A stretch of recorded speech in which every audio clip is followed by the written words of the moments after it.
It is not every time rice and chicken. Sometimes you just want to give your guests a treat that they will not forget in a hurry. Welcome back to my channel. We are using this medium-sized onions and pepper. We're going to shred them with our processor and set aside.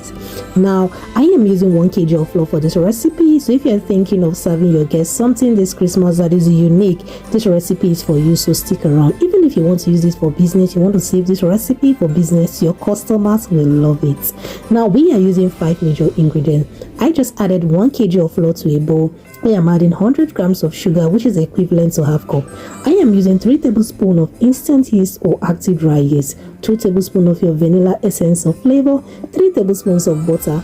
Butter is actually optional, but as little as 1 tablespoon of butter to 1 kg of flour will take your puff-puff to another level. It gives it a very soft, moist and fluffy texture that you will not find in the regular puff-puff. Go on now to adding salt to taste. I use between 1 teaspoon to half tablespoon of salt depending on the strength of your salt.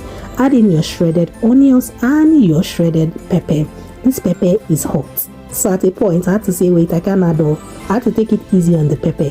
I didn't blend my pepper till smooth because I do not have a food processor. If you have a food processor, blend your pepper to be a tiny bit. It will be better that way. Now I'm going to mix my onions and my pepper thoroughly into my flour. Then I'm going to go on now to add in 3 cups of water or 750 ml of warm water. Now those of you that is asking me, madam, how about water? I think with this recipe I've given you the quantity of water you should add to your batter. If this is your first time of stopping by my channel, you're so welcome. And if you haven't subscribed to Debbby's Kitchen, come on now, do subscribe, do like and share, do comment, tell me what you think about this recipe. Are you going to be trying it for Christmas?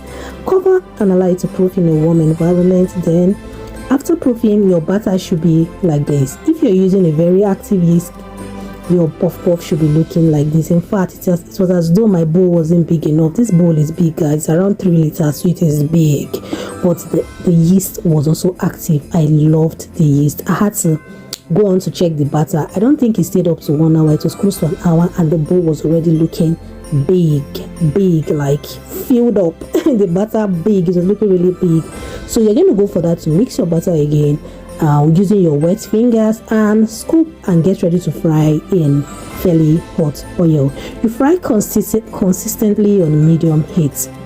Now when I started scooping my butter, I was testing the oil.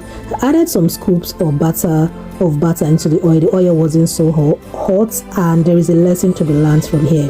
When your oil is not so hot and you cut your puff-puff into the oil, your puff-puff is going to form crack. Those of you complaining that your puff-puff the outside is dry or hard, this could be one of the reasons. The oil wasn't so hot while scooping your puff-puff into the oil. When the oil became so hot, your puff-puff, the rest puff-puff I fried when the oil was really hot, they were so soft and fluffy, they didn't have crack. They had that regular puff-puff look that everyone would love. So make sure your oil is hot. Puff-puff is one recipe that you should fry on consistently medium heat. Your oil should be hot. It should be hot, yes. It helps the fluffiness of your puff-puff. After frying for like 3 batches, this is what I got at the end of the day, or this is what we got. The puff-puff is so beautiful. That shiny look is because of the butter. So that's why I said adding a little bit of puff-puff to your butter, a little bit of butter to your puff-puff recipe is a game changer.